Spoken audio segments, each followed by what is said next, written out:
জানিয়ে রাখি, তোলাবাজি ও হুমকি দেওয়ার অভিযোগে সোমবার গভীর রাতে রাজারহাটের রায়গাছি এলাকার একটি আবাসন থেকে গ্রেফতার করা হয় বিধাননগর পুরসভার 31 নম্বর ওয়ার্ডের কাউন্সিলর সব্যসাচী দত্তকে।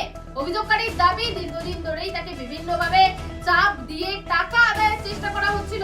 সেই অভিযোগের ভিত্তিতেই তদন্তে নেমে গ্রেফতার করেছে তাকে পুলিশ। তবে সমস্ত অভিযোগ অস্বীকার করছেন এই সব্যসাচী দত্ত। তার দাবি, রাজনৈতিক প্রতিহিংসার কারণেই তাকে নাকি ফাঁসানো হয়েছে। যদিও জনতার কবজা এখন তুঙ্গে, মঙ্গলবারের ঘটনায় তার স্পষ্ট প্রমাণ একেবারে ধরা পড়েছিল। একদিকে আদালতে আইনি লড়াই, অন্যদিকে রাস্তায় জনরোষ, সব মিলিয়ে সব্যসাচী দত্তকে ঘিরে এখন রাজনৈতিক উত্তাপ ক্রমশ বাড়ছে।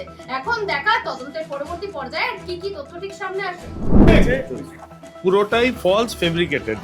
কেন তাহলে হঠাৎ করে একজন ব্যবসায়ী অভিযোগ করতে গেল কেন? তিনি নিজেই বিধাননগর নর্থ থানায় 2018 সালে অ্যারেস্ট ছিলেন এবং বিভিন্ন সময় ফ্রড কেসে অ্যারেস্ট হয়েছে।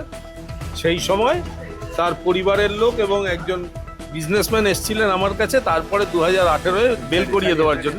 প্রতিহিংসার রাজনীতি চলছে। নিশ্চয়ই, হ্যাঁ নিশ্চয়ই।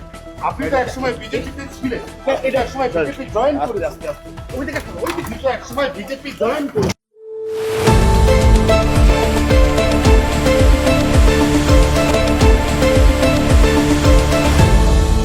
আপনারা দেখছেন এই বেলা বাংলা, শিরোনামে সবার আগে।